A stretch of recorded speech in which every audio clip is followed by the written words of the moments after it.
prices been at a loss for most? 5 years. 5 years downturn and there this year. Okay. The cycle usually lasts for 2 years on the downturn. 5 years of downturn, the highest, so, I don't know, let me, statistics, 90% of them are made up, so can I make one up? You push it to 91%. Okay, thank you, I got your permission. So, amongst professions, dairy farmers were the highest suicide rate. Oh, yes. So we're talking a little minute population, percent of the population, but yet 5 years of loss, when the bank says your farm's going away, all of a sudden your identity is stripped from you, and you no longer have something to live for. And I think that's a crisis. Guys, that's a crisis that needs to turn around. And that could be addressed in a lot of different ways. It's not just a crisis of the market. It goes a lot deeper than that. When our identity is tied to something that's extrinsic, we are not on stable ground. All right. Together we can recover biodiversity and environmental health. We can manage water sources and cycles. Okay, so let me pause there. There's a question there about how much. Okay, everybody got a quiz, hopefully. Again, you can't leave the room until you get 100%, but don't worry, it's open book. So we're gonna all pass this, right? That's the beauty of a symbiotic relationship. If you don't know the answer, just put it on your name. Okay? There's no cheating in this class. One of the questions is, let's see, which question is it? It has to do with water, ability to hold water. 4. Okay, number 4. Any guesses on that? A 1% increase in soil organic matter increases the water holding capacity on each acre of soil by 20 to 25,000 gallons. Were you in the class last time? Negative. Hey, awesome. We were giving out prizes, you would have it. So, okay, do y'all get that? It's number 2. All right, so we're gonna go through. Let's see, let's answer number, let's answer number 2. Which system sequesters the most carbon? Let's leave out oceans. Which terrestrial, which split? No. Because I don't know, I still don't know the answer to that. Okay. Yeah, I put carbon. So let's talk about what these 3 mean. Atmosphere, everybody understands that, right? Atmosphere is what's up there. We live in it, we depend on it. The biosphere is what is growing, green and growing above ground. The pedosphere is what is below ground, it's the unseen, unless we dig it up. So which one has the highest ability to sequester carbon? Pedosphere, the underground. The underground. Okay, and we're gonna watch a little video again about what that means. Together we can restore fertility and human health. Last time we talked about some of the degenerative diseases, and I find them pretty alarming. You know, like 1 in 36 kids are now diagnosed with autism. What in the heck's going on there, guys? Why is that happening? It's not because we all of a sudden have a superbug, it's because we changed our farming practices in the World War II era, and now we have the ability to chemicalize and mechanize and destroy soil at a greater capacity than we had before.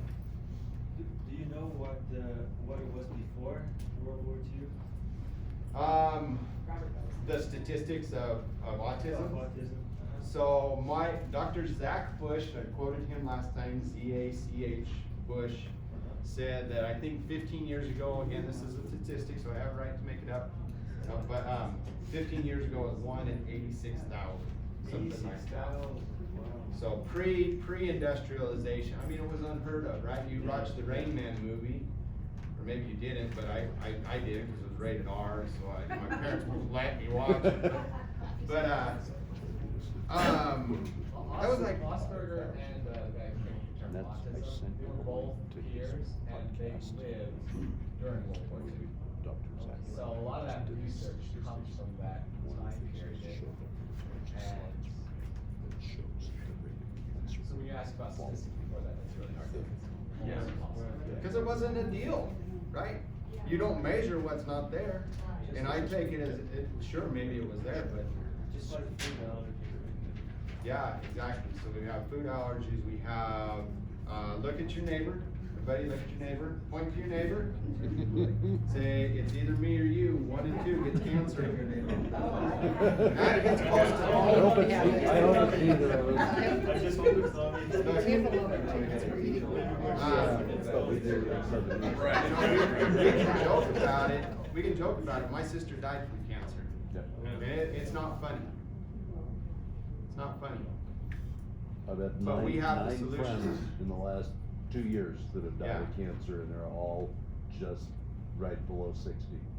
So, we have the ability to restore human health and fertility. Fertility is going down. Sperm counts are going down. What's up with that? So, that's nature's system of saying, you're no longer suitable to reproduce, so you're not gonna reproduce. It's a natural selection. What happens? That's when, together we have the ability to Reconnect humanity. reconnect humanity. Thank you guys for reading with me. This helps to keep you guys awake. You know, it's after lunch. I get, man, don't draw the after lunch slot, okay?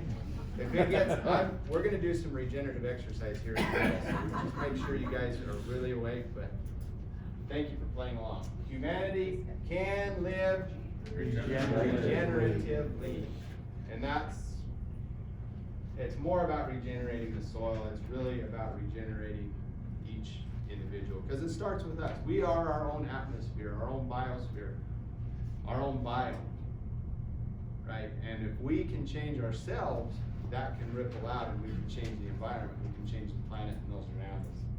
And that's what I hope you take away. So, you guys up for a little movie? Yeah. Sorry I didn't bring any popcorn, but hopefully you're still all full. Okay, so this is a different narrator. We're gonna see which one has a better reaction. Sorry, oh, we don't have Robert in here speak Spanish. Last time it had Spanish subtitles, this time it doesn't, so. Okay. That will change. If you're like most people, you're probably feeling a little hopeless about climate change and the damage we've done to our planet.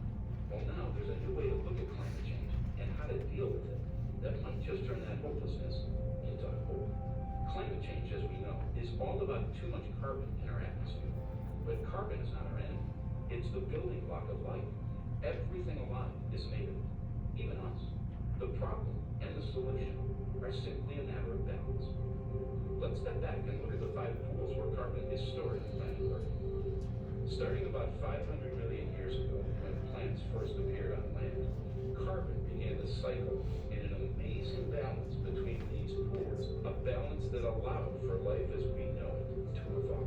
Then one life form, that would be us, figured out how to extract carbon from the fossil pool, which was pretty much a timeout zone for carbon. We've been burning it for energy, putting it into play, and disrupting that balance. The way we manage land and do agriculture is moving even more carbon into the atmosphere. Specifically, we moved 880 billion tons of carbon dioxide into the atmosphere, which is heating up the planet and destabilizing our climate. The oceans have absorbed a lot of this excess carbon, throwing off the ocean's balance, resulting in ocean acidification and accelerating a mass extinction of sea life. So in order to save life as we know it, of course, we need to stop burning fossil carbon. The big question is, where do we put this excess carbon to get the cycle back in balance? The good news is that the answer is literally right under our feet. It's the soil. Plants, using sunlight and water, naturally perform photosynthesis. They pull carbon in from the air and turn it into carbohydrates, sugars. Then they pump some of these sugars down through the roots to feed microorganisms who use that carbon to build healthy soil. Voila, carbon moved. The plants pump it in, and the soil stores it. Nature's living technology is amazing. Scientists have recently discovered that applying a thin layer of compost can help regenerate healthy soil, setting up an ongoing feedback loop that brings more and more carbon into the soil each year. Together with other regenerative practices, like not tilling the soil, planting trees and cover crops, and plant grazing, we can build and retain billions of tons of soil carbon. This is carbon farming. This is regenerative agriculture. Unlike more carbon in the atmosphere, carbon in the ground is good for us. It makes healthy soil, which is nutrient rich and full of life and holds way more water. This means more nutritious food and crops that are more resilient in the face of drought. That's good news for farmers, families, and everyone who eats. Remember this, the way we grow our food, fiber, and fuel either puts carbon up into our atmosphere or pulls it down into the ground. The regeneration of soil is the task of our generation. Our health, the health of our soils, and the health of our planet are one and the same. All right, big round of applause for the. So again, that's for my friends at Kiss the Ground. They're going to come out with a documentary this year. It's pre-screened, and I haven't seen it yet, but I'm looking forward to that. It's a great resource to be able to share. Like I showed that with my 10-year-old boy, and he's like, he didn't understand what carbon was, but he said, yeah, it needs to be down here, not up there. Kind of simple, huh? Yeah. So do things and put it down here, not up there. I guess we can all go home. But what's from that video, what is the answer to number one? No. The major building block of nature, number 5. Carbon, we all get that? Carbon is the major building block of nature. Heard it said. Yeah, so we're all carbon, I'm carbon, you're carbon, everybody can be a carbon. We are built with carbon, carbon is around us, it's what gives it structure. And the amazing process of photosynthesis is what makes this whole cycle work and makes it possible. Largely over the last 60 years, when agriculture became industrialized, we started to degenerate the environment. So if we look at the left, that means the ecosystem carrying capacity, its ability to be able to produce and to sustain in any given measurement of area over any given time has depleted, has degraded. Does that make sense to everybody? Pretty simple, right? So we thought, well, man, this is not working, so let's do something different. Let's move to sustainable. And that's great. The only problem is that the ecosystem had already been degraded, and so if we're going to move to sustainability, it is a principle ahead of its time because we're sustaining a degraded system. You with me there? Yeah. We can't move to sustainability. Sustainability is good. I'm grateful that we have that mantra, and that was the buzzword, last decade, but now it's, or maybe in the early 2000s, but now hopefully it's starting to catch on, regenerative. And it is catching on. The regenerative model means that over time, every year, our capacity of our soil to produce is increasing. Pretty simple. We are improving, we're not degrading, we are improving over time. Anybody watch this video? Anybody know the word that he really says there? Inconceivable. Very good. You gotta get work on the accent though, man. Which is why I can clearly not choose the wine in front of you. Okay, so this is from The Princess Bride. Now, can anybody, let's hear this one. You want to take a stab at it? You keep using that word. I do not think it means what you think it means. Thank you. Let's give him a round of applause. That was awesome. All right. So in a lot of things that we read, we hear the buzzword now, regenerative. Regenerative agriculture, regenerative this, regenerative businesses. There's books about regeneration, and that's great. Let's focus on that, but let's understand what it really means. And we'll go through what some practices might be regenerative, what might be sustainable, and what are clearly degenerative. Right? So get clear on what that means to you. I just bring this out because the words on the left, agroecology, biodynamic, or organic permaculture, and onward, do not necessarily equate regenerative. And I've got the biodynamic guru in the back of the room.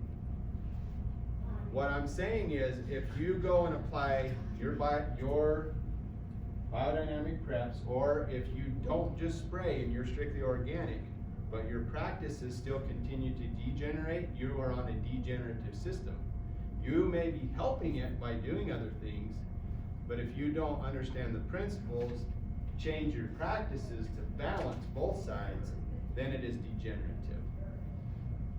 Are you with me? Anybody want to argue that point? Okay, so yes, go by organic. But organic now I think is a minimum standard. Let's look for regenerative. And how do we find that? Because there's not a label for regenerative. What it means is we have a connection, a relationship with those who produce our food. And we know that we can go and visit Brooks Farm and we can see what he's doing. His door's open, right? You buy from him, you're gonna feel better because he's following the principles. Principles first, practices second. Okay, get that clear. One of the questions on there is, which one of these is not? Okay, so before I give you the answer, I want you to look through these on the last page. Sorry, it's actually question 7. So the question is on the first page, and it's which is not one of the 5 principles of soil regeneration, and then on the back it gives 6 principles. So which is a principle, or which one of those is a practice and not a principle? Anybody want to take a guess that wasn't in the previous class? It's 5. Okay, tell us why you think it's 5, Robert. Well, I read Steve Brown's book that you mentioned at the beginning of the class. And that's one of the things he doesn't talk about. So honestly, I don't even know what conservation tillage is. I know it's just one of the 5. Okay, very good. That's good. Process of elimination. Good job, Robert. Let's give Robert a round of applause. Thank you guys for participating at a high level today. That is right. Conservation tillage is a practice. I don't know if I understand exactly what it is. No-till is a practice. Drip line irrigation is a practice. And it may fit with the principles. To me, it sounds like an oxymoron. Like, how can tillage be conservation? So it's minimal tillage, basically. So we know that disturbance, and that's the first principle here, and I apologize if you can't see that. So the first, and these aren't necessarily in order of importance. They're all, I would say you could argue that they're all equally important. But if we look at number 1, that's minimal disturbance. What causes disturbance to the ground? List something that causes disturbance. Tillage, plowing, okay? So if we look at, before World War II, plowing was done. Sure, tractors were online after World War I, but what happened since then? And we'll talk about that, how things just grew and grew and grew. And then the other one would be chemicals. So there's chemicalization and mechanization, which are the 2 big factors in disturbance. But really, driving out across a field that's too wet can be disturbance. Walking through your garden when it's too wet, grazing can be a disturbance. Yes? Yeah, I was gonna ask about the disturbance. I know from a permaculture point of view and from running our cows, the disturbance is sometimes not disturbing things that like running the cows, not plugging the land in too wet, but that disturbance resets things, plant seeds, that there's gotta be a balance between not compacting your fields and plowing and actually getting enough disturbance. What do you think? Yeah, absolutely. So the question was, what about using grazing? Like, it's not the cow, what we're gonna talk about is how the cow is used. Okay, not the cow, it's the how. Yeah. The cow can be very disturbing if it's in one place for too long, or comes back too soon. Too long, too soon, that's disturbance with the cow. Or if the conditions aren't suitable, if it's too wet. But it can also be stimulating. So I would argue, I don't know. I would say maybe an unnatural disturbance. Yeah. Because by taking the cattle off of the land is a disturbance. It is. To move the animals away from when we're segregating those out. that's disturbance too, right? I mean, when we look at the succession of going from grasslands to herbs to forests, to do that, we get a huge forest. When it burns, microbiome, it resets the clock and the diversity starts. So we're Yes. always looking for that point of edge. So some disturbance, Is necessary in nature, right? yeah, I mean, That's- it's constantly, nature's constantly disturbing and resetting. Yeah, Which for me, the whole idea of agriculture is if I didn't graze my pastures, they would start turning into forest and they go through this weird cycle of things that aren't beneficial to me. So the actual grazing is the disturbance that keeps a homeostasis in pastures. well said, well said. Let's give, it's John, right? Yeah. We'll give John a big round. Hopefully you guys caught that principle, and that's pretty deep if you think about it. Grazing is a practice. It can be beneficial, it can also be degrading. And so we look at, so that's number one. Number two is keep a living root in the ground as long as possible. Most modern farming practices, they go through some type of a fallow. And what happens, do you know what that means, the word fallow? No What do you, growth. so what do you Planting see in the growth. Midwest right now? Bare ground. Bare ground, so that's a fallow, that's a winter fallow. Avoid that, right? When you take your crop off, put something else in behind it. And so there's a living root in the ground as long as possible throughout the year.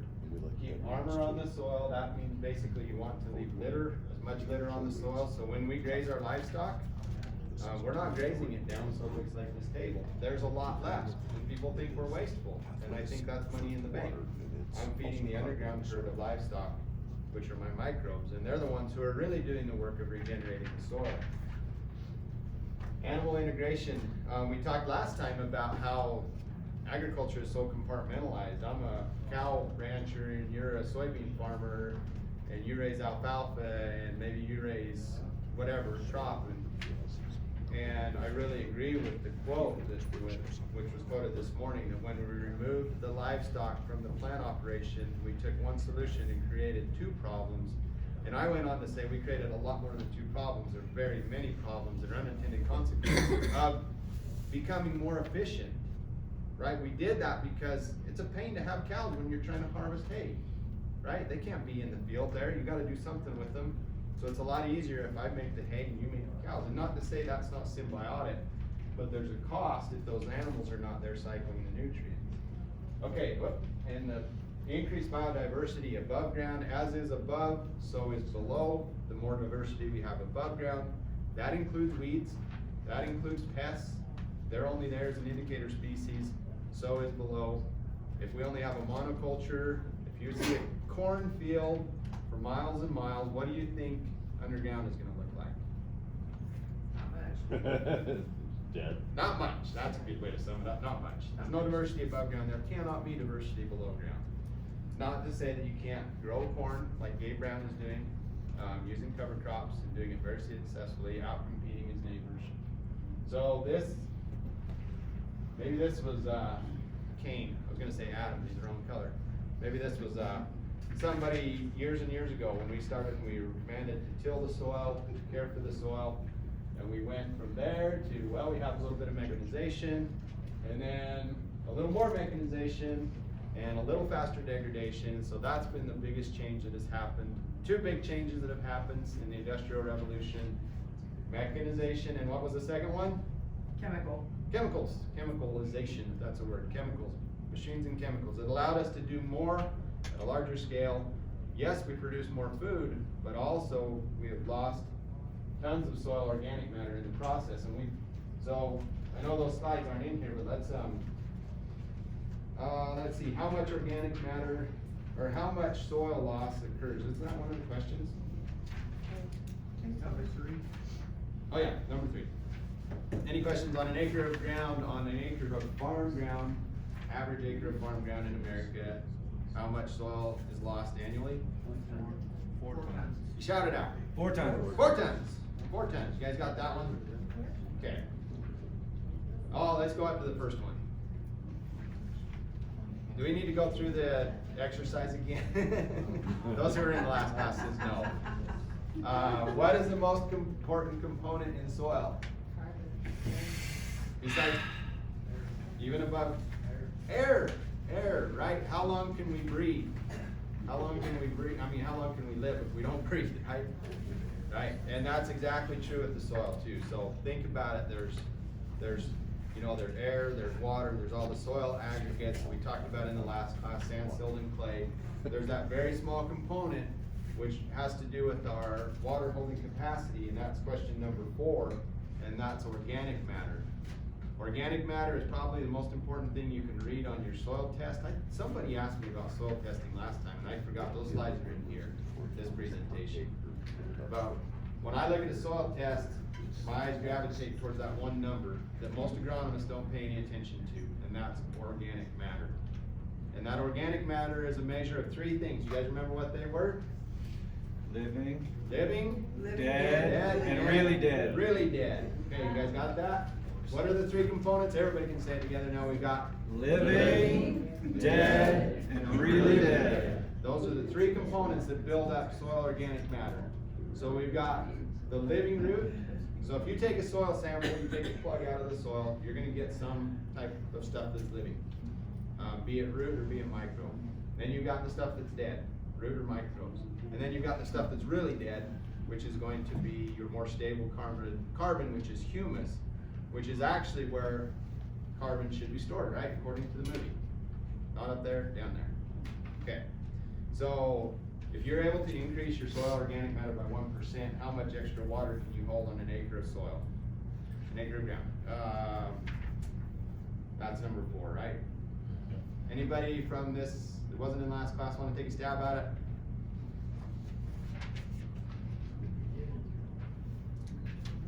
The only wrong answer is, well, the only wrong answer is not number 2.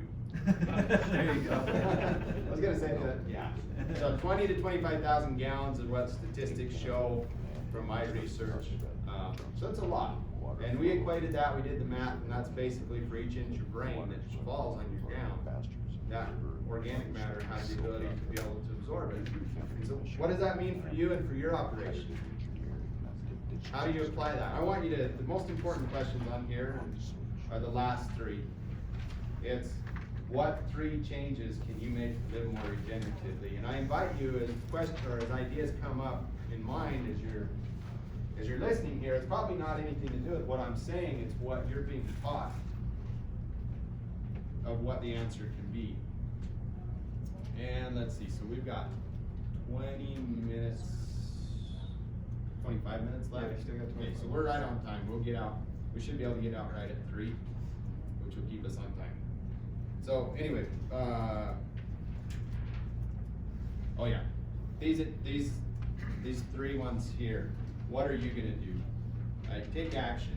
It's great to come and learn, but too often I come to a conference and as soon as I leave, the phone rings and the cows are out and I've got to call somebody and my mind goes to the cows on the highway, somebody running them over, getting killed, suing me, and all these things that I dream up in my mind, and I completely forgot about all that wonderful things that I learned in the conference.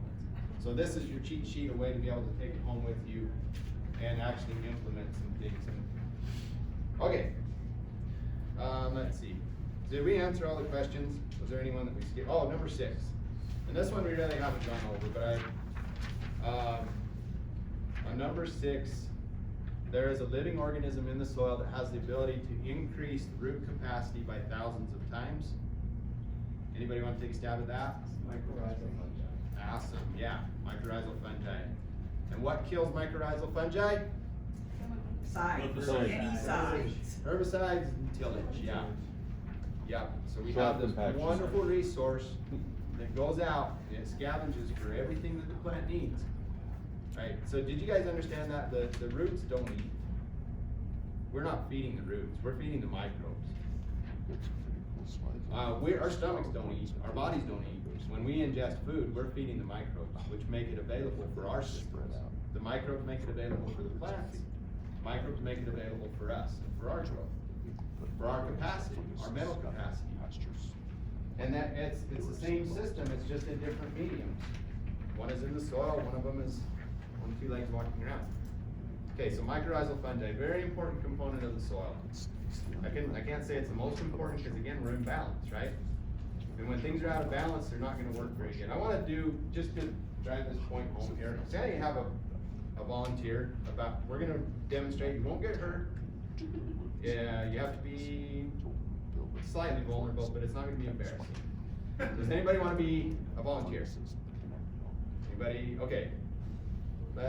I've worked with Robert, so maybe we'll do you. Okay. So we're talking a lot about keeping things in balance here. So if you can come up to the front and tell everybody your name. Becky. Becky. So let's give a round of applause for Becky. So do you come here with anything worrying you, like any challenges that you might be facing? You don't have to say what they are. Absolutely. Okay. And we all do, right? All these things. So how would you rate your sense of balance right now? Like as far as how you What's the scale? just from on a scale of 1 to 10, and whatever that means for you, balance, it could be relationships with health. Is 1 good balance or is 10? 10 would be like, man, I am rock solid, nothing's gonna Okay. move me. That's perfect. I'd say probably 7. Okay, you're at a 7 right now, so you're pretty good, pretty well balanced, you consider. Okay, so, yeah, it might change when you get the phone call, right? Oh, okay, so this is a system.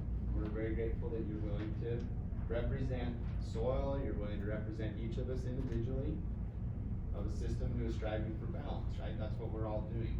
When we apply something to our soil, we want to either decrease something that's in overabundance or increase something that's lacking. That's kind of what we're trying to do. As stewards of the land, that's our focus, is to bring balance to the ecosystem. Okay, so this is really simple. You're a nurse. Okay, so you have a lot of understanding about the human body and strengths and things like that.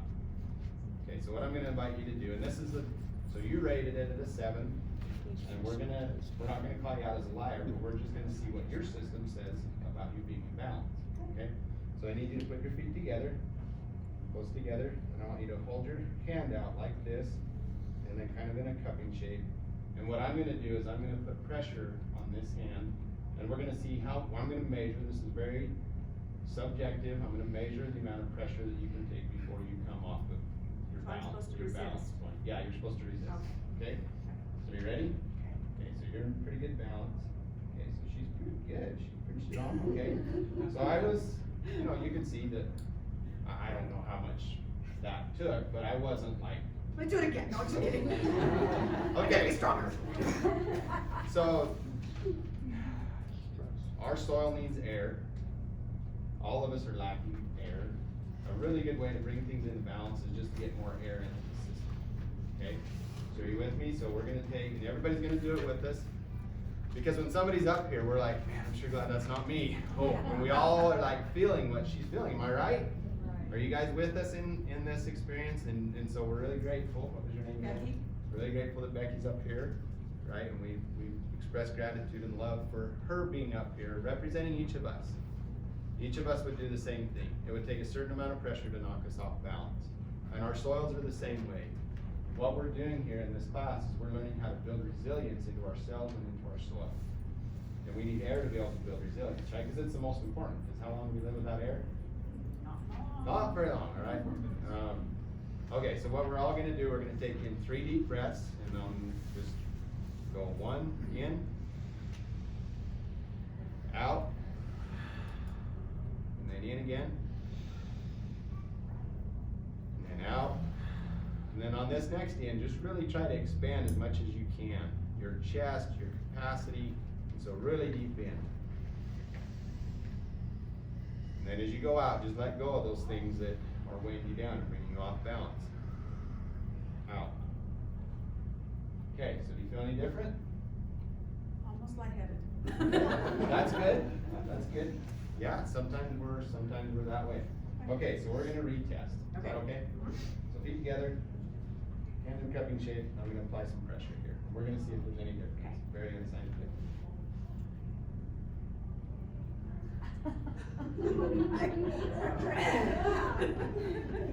Now I'm lightheaded again. Can we give her a big round of applause?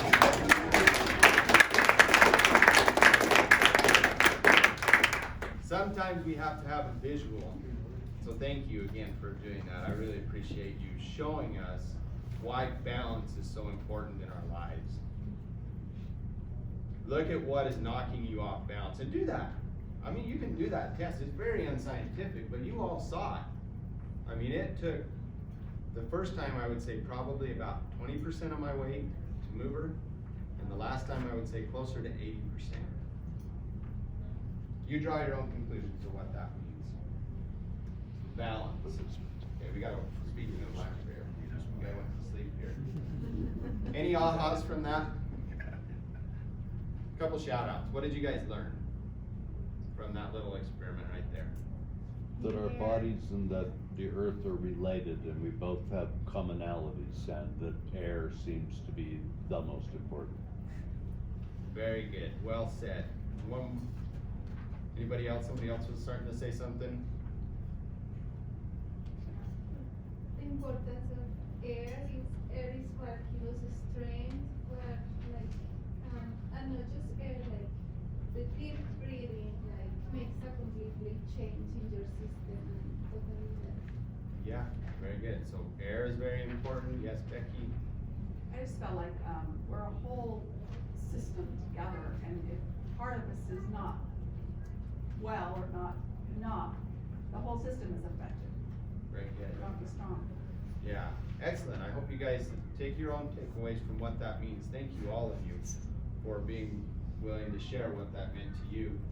And so just, you know, we used air, but sometimes things that bring us out of balance, like if you, I don't think you had a cell phone on, did you? No. If you would have, I would have asked you to remove it, and that generally makes a difference. Our exposure to things, chemicals, obviously, it will throw us off balance. Electromagnetic fields throw us off balance. Other people's energy, like we can be feeling really good and could walk into a room and it's like there's a shift all of a sudden and it puts us off balance. Identify what is out of balance in your life, and that will help you to bring everything in your atmosphere into balance. All right, so we kept going and going and going. So that was the industrial model. Now this is our own farm, our own ranch in northeastern Nevada. And I want you to look for how many of the 5 principles that we talked about are at play in these pictures that we go through here. It's all about relationships. And for me, having the ability to be able to take my children and move cattle and irrigate is very important to me. That's something that I value, and so that's something that I build into my environment, my personal environment. And these are my little guys. He's my youngest. This is Jonas, and he's just turned 2 years old. And we've created a system that works for our family so that they can experience what we do. Maybe they'll want to do it later, maybe not. Okay, so what have we seen so far? Which principles have you seen so far of the 5 principles? Animal integration. Ground cover. Ground cover. Have we seen any different species? Diversity. So we've got a couple different species. Chickens, it's not really a money maker for us. My boys have tried to market eggs, and we live in a pretty rural community, but I like chickens because they poop out a lot of nitrogen, they break up the manure. I think they're a good component. We graze a band of sheep. We don't own the sheep. Did you know you don't have to own land or own livestock to be a farmer? It's like we set up our own limitations of what it means to be this thing that we value, and I don't own the sheep. I don't own, right now, 90% of the cattle that we run are not ours. We do own the land, we lease some of the land, so we're looking for that symbiotic relationship with people as well as with the land and with the species. The other thing I saw in that photo was regeneration. You had 2 generations, you and the children. Yeah, that's really good. Regeneration. Hopefully we're regenerating some soil too by the practices that we're doing. Anybody know what that is? What were the sheep eating there? What was leafy? So that is actually, mule's ear, we call it sunflower. So it's, yeah, that is the mule's ear, there's balsam root arrowleaf, but this is mule's ear, and so they will graze the yellow flowers, and their muzzles will get. That salt brush in the foreground? That is bitter brush. Okay. Yep. So again, graze sheep or browsers, but this is in the springtime, so they're gonna graze more than they are browse right now, but, so this is a refractometer. Yep, and refractometer basically measures sucrose level and anything that you can take sap out of. So this is just another tool to be able to measure soil health. It's super simple, and what you do is you take, so I'm a grass farmer, I don't raise tomatoes or things commercially. So what I like to measure is clovers and forages. So they have to be photosynthesizing. You want to, if you're gonna use bricks as a standard, you wanna do it at the same time each day because the sugars will come up and peak about noon and they will decline in the afternoon. So even from morning to night, you might get a couple degrees difference. It's better to do it than to not do it. Don't let that stop you, but if it's a cloudy day, you're gonna get a lower reading. So this line is basically the bricks measurement. So this would be at an 11, and this is a sliding scale. They use these refractometers a lot at wineries. And the reason that I put it in here to nerd you out a little bit is because it's super simple. You can do it in a second. I mean, you can do it in less than a minute, really. Once you're out in your field, you can pack that in your pocket and you can take your garlic press, squeeze a little bit on the slide, look at it in the light, and what you're measuring here is the sugar, but the sugar is an indicator of things in balance, right? We learned about how when we're not in balance, systems are not stable. This is a measure of how balanced your system is. The interesting thing is if you get into double digits here, your pests go away. Insects are no longer a problem. So if you're worried about insects, don't spray insecticides. Raise the bricks in your grass and they will go away. There have been fields right next to each other. One was biological, one was chemical. And it was like, they want to go over there. No, I die if I go on that side, on the biological side. It is that clear. Grasshopper infestation on this side, nothing on that side. Same crop, one was biological, one was chemical. And so, why is that? Is because insects don't have a pancreas, they can't ingest sugar. And so they know that they're gonna die. And they're there because the crop is weak and it needs to be taken out. It's nature's cleanup crew and it's saying, hey, red light, flashing light, we're sending in the troops to be able to give you a sign that, hey, you gotta change your practices here. Okay. Up in Panguitch, Kelly Heaton's been going through this. He's doing 400 acres and started in the middle of chemical agriculture stuff and getting them done. Yeah, I've been on his place. And the grasshoppers are just, it took a while, but once the bricks started coming up, all the grasshoppers are on that side of the fence line. It's amazing. It's awesome, isn't it? Yeah. Nature is so smart and we try to outsmart it and we think, well, oh, I've got this tool, I'm gonna get rid of this pest. But what are the unintended consequences of doing that? The pest might go, but for, again, another statistic, I apologize for throwing out all these statistics, which are largely made up, but they're close. I mean, I'm probably within 30%. You know, that's good enough for the government, right? So for every pest, there are some 1,300 beneficials that are affected.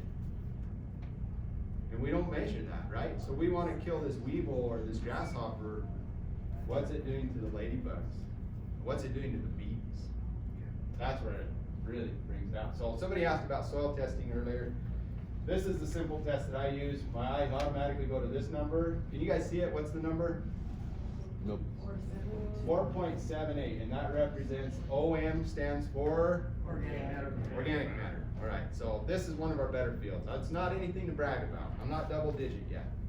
But when the other fields around me are 2%, that means that I've got, you know, I'm able to hold 75,000 gallons more water on my field than the neighbors, per acre. So the neat thing about this, and again, this isn't a this isn't a soil science class. I just want to give you some tools so that as you go and you garden, farm, start out, you can bypass some of the learning curve that I've had to go through. I send it to this lab and I can give you the information. The top line is a chemical extraction. That's a typical, what 90% of labs will do is just straight chemical extraction. The problem is that those chemicals don't exist in your soil, and that doesn't mean that they're plant available. The bottom line is a water extraction, and that shows that I'm using my irrigation water, mixing it with my soil, and so this is a more accurate reading of what is actually available on this bottom line. Organic matter stays the same, cation exchange capacity stays the same, it's still the same soil is what I'm saying. But it's now, instead of using a chemical to derive what minerals are there, excesses and deficiencies, we're using a real life snapshot of saying, how balanced are you today? We're pushing on the hand with this, and we're saying, how balanced are you at this given time? Okay, so what does that mean? So just calcium, this is chemical, this is with my water. Do you guys see any difference there? Yeah. Okay, so looking at the left side, those lines, it looks pretty balanced. We live in a high salt, high salinity environment, but I'm only at 2%. Salt is highly electrically conductive, so it's a necessary element. We want some salt in our soil. Magnesium, K is what? Potassium. Okay, thank you. The other one is phosphorus. P is phosphorus, right? Okay, so potassium. Okay, so potassium is pretty good. But what happens when you add the water? All of a sudden your calcium becomes unavailable, it's tied up with sodium. Your sodium, and how much can you grow in 30% sodium soils? And this is not deep well water, this is snow melt water. Wow. Like we don't pump from the ground. So what are your takeaways from this? Balance means, if you look at the elements of earth, fire, water, what's the other one, spirit? So we're looking at two elements here which are very important. We're looking at earth and water. And we're saying we're gonna bring those into balance. We'll bring the spirit into balance later, hopefully along the way. Okay, sorry to belabor that. That's just a close picture. Bottom line is, if you're not measuring your water, you're not getting more than half of the information. You're getting misinformation, and you're gonna apply things that will make the agronomist happy, but not necessarily give you the action. And this is just looking strictly at the water. These are bicarbonates, which is representation of that's way too high. That means that it just ties up all of your good nutrients. That's all that.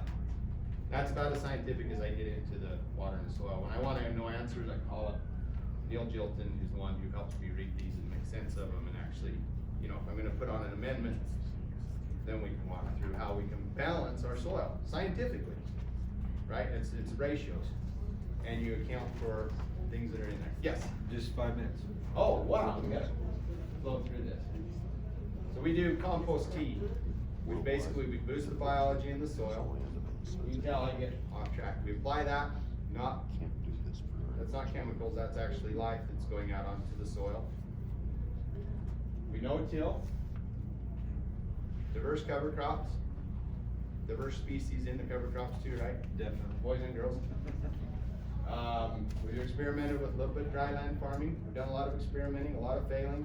Dave Brown says if you're not failing every year, you're doing something wrong. So man, I'm waiting for that success. We didn't talk about that. It's not the cow, it's the how. It can be either degenerative or regenerative, the same tool. We adaptive graze. I hate to call it anything but that. Alan Williams uses that term adaptive grazing because it has to fit your environment, and it also has to fit you. Not everybody wants to move fence every day. I have a testimonial of it. I see what's happened because of it, and so I'm gonna do it. Other people, they don't value that. Maybe they value something else different, and so they're not gonna do that. But in the growing season, we move our cattle every day because it works.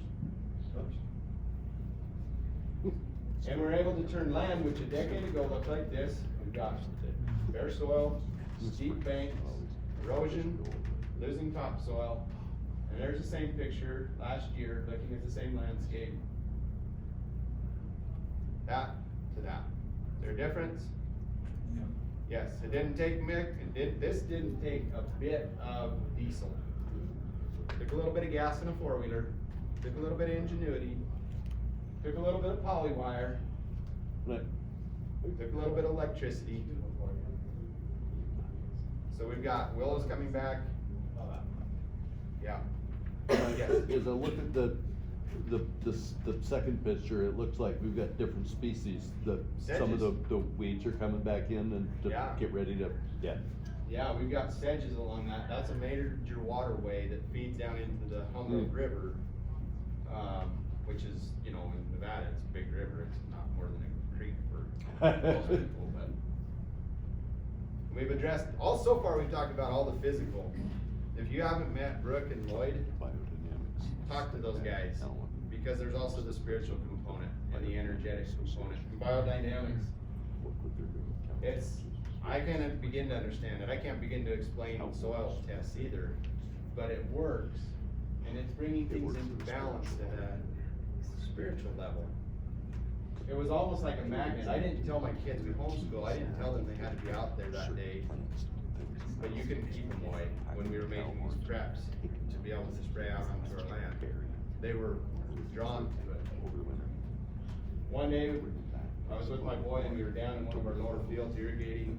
This was kind of right after I got on the soil health bandwagon. And I was like, man, I don't know if this stuff's working or not.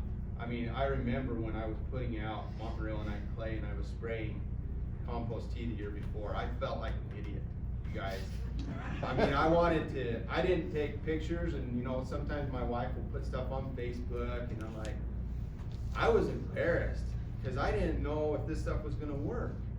It was completely on faith and I felt right, and it's like, I don't understand the science, but I know what I'm done doesn't work. I'm gonna do something different. And that next spring, when we drove out and we moved an irrigation dam, and I saw that picture right there. The light said thank you in a very strong way, which I will never forget. It said, you've disregarded us for a long time, but I'm resilient. I'm more resilient than you. And if you just try just a little bit to bring things into balance, we're gonna respond. And in 1 year, that's what we saw. Now, that's not in every spadeful that you go out into the field. This was on a ditch bank. But to see that density of earthworms, that was my pain. And if I get nothing else,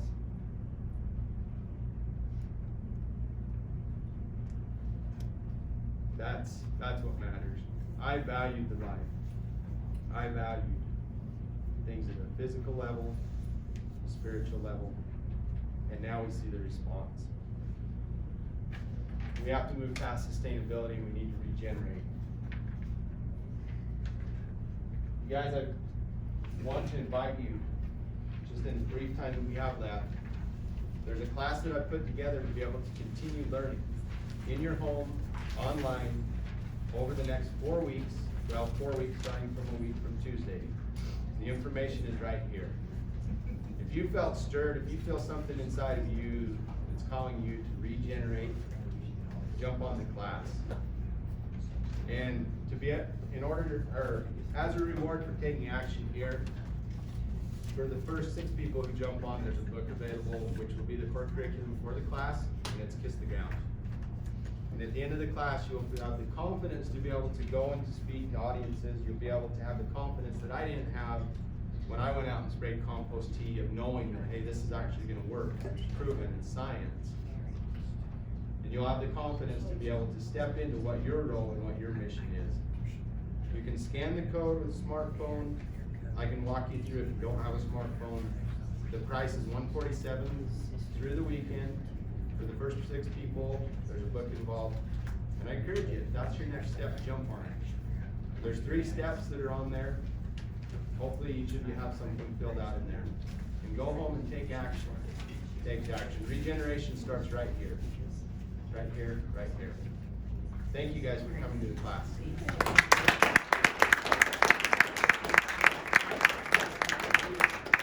We're probably gonna have to get out and respect, well, let's see, what is the next? We have a break, right? Okay, so I can take maybe 3 questions if you guys have questions. Well, I guess they want to post it, sorry. Okay, what? Question. Oh, wow. Okay, so we'll wrap it up really quick. Yes? Yeah, a quick question about the class. It's a live class, you have to be there a particular time each week, or is it, can you take? It is recorded. It will be at 7 o'clock Mountain Time Tuesday evening, but it'll be recorded and uploaded. Zoom is really easy. I've got your card. We'll be able to see your face. I'll text you. Okay.